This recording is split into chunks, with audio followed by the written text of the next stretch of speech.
Have you ever laughed so hard that your face hurt, like you just got done doing sit-ups with your cheeks? That's the kind of laughter Dave Chappelle is known for. But did you know that at the very moment when Dave was the biggest name in comedy, he walked away from it all? That's right, a man who could make the world roar with laughter chose peace over fame. Let's talk about why.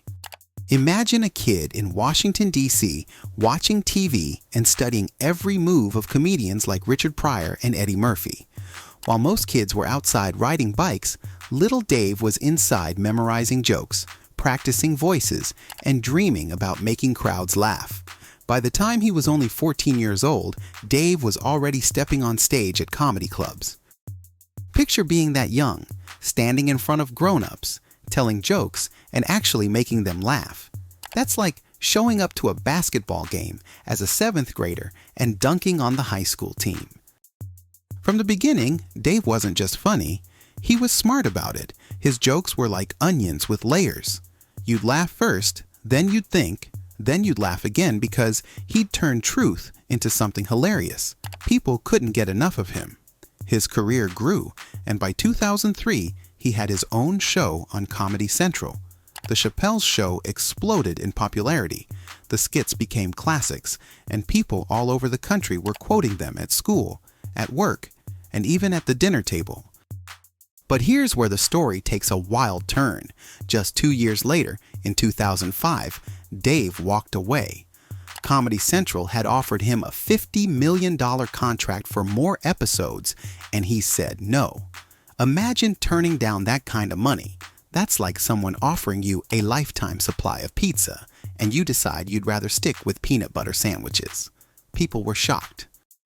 Some thought he lost his mind. Others thought he was hiding. But Dave wasn't running away. He was protecting himself. He felt the pressure of fame was too much, and he wanted to keep his comedy pure without losing his peace of mind. So, he left Hollywood and moved back to Ohio, to a small town called Yellow Springs. While the world was buzzing about his disappearance, Dave was living quietly, spending time with his wife and kids, and sometimes surprising fans by popping up at small comedy clubs. Imagine being in a tiny audience and suddenly realizing Dave Chappelle is the guy holding the microphone. That's like expecting a school talent show and getting a superstar concert instead. Years later, Dave returned to the spotlight.